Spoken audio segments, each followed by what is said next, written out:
Hello, this is the video explaining how to perform the economics Pokemon card activity. Students will use these Pokemon cards to trade with each other and to better understand value and worth of an object, in this case Pokemon cards. The value of the card is going to be based on the HP on the top right of the card. Blaziken here is worth 110, while Slugma is only worth 50. Now, trading would get stagnant and nothing would really happen. Students wouldn't really want to trade anything. There'd be no reason to trade. So that's why I introduce a prediction every day. We'll get to prediction slides in a bit, but just know that's how the values of cards will change. So that encourages students to actually trade them.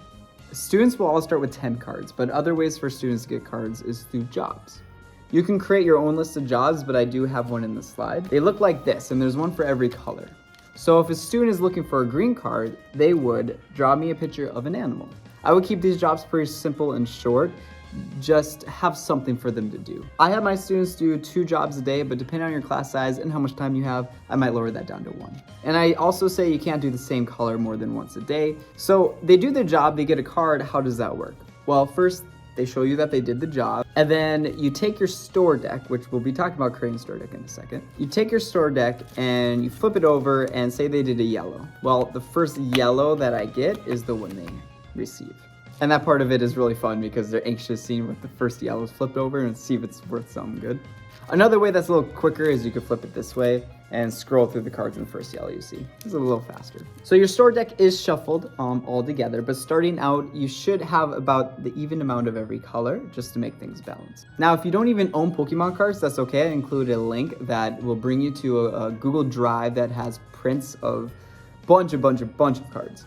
So there'll be plenty to print from, especially if you're allowed to use a color printer, better yet. One last tip is I would put them in sleeves just to protect your cards. You can get them really cheap. They're called penny sleeves for a reason. They're just clear plastic ones. Also, if you do the printing method, the sleeves will make them a little stronger and thicker as well. I did include an FAQ slide at the beginning for building your deck. Hopefully it'll answer any questions you have.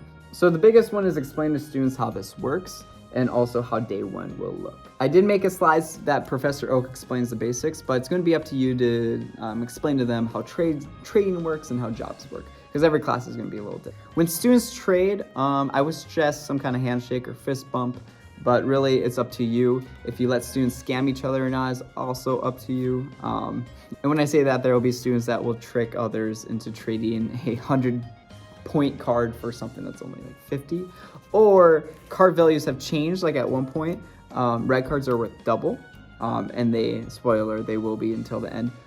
But some students will forget that, so when they're trained, they're not aware of that. Now, is that the fault of the student, or do you want to make sure all students are aware? How much autonomy you want to give to students will depend on age and your class and what you want to do with the lesson. Next thing I want to cover is the predictions and the prediction slides and how they work.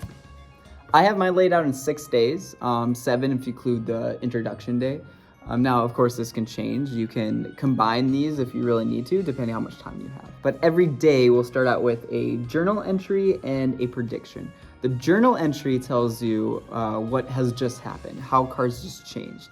On day 1, there's of course no journal entry really because nothing has happened yet, but there will be a prediction. Now, the prediction says red and blue cards values will change, but I'm not sure if they're going to go up or down. Professor Oak isn't always too clear. But if we go to the next day, now the journal will say red cards are worth double and blue cards are worth half. And then there'll be a new predictions for the next day, usually 1 or 2. Now, of course, feel free to change these into whatever you like, but the base ones I have there, I think work pretty good. One day I do super potions and potions. How they work is potions, they can buy them for 60. And if they do invest in the potions, they will return back at an 80 HP value. So a little bump. Now those I would just have at the store that they can buy that day. If you don't want to do that, you could completely change that out with something else. Also the super potions. The super potions we hold an auction, as I'll say, starting at 50 and the student will be 50 and then the student will be 60. Just like a normal auction, I'll go up, I'll say going once, going twice, sold for 150, all right? So it works very similar just to a normal auction, so you can get your auction voice going. So on the last day, I do something where the students each have their own value depending on something about them. So I like to do eye color, but if your class has a like more brown eyes, for example, you could choose something else. And it works good for the last day because there will be no prediction for the next day, really. So it gives them something to still trade for on the last day. And then you can have them just add up their points, have someone double check them, or you can double check yourself when they're done. It is time consuming adding all their points together. So maybe if you can get the students to do it for each other, that would help. But yeah, then there's a congratulations slides at the end, and that's just summing up. If you have any questions, you can certainly contact me. My information's in the slide.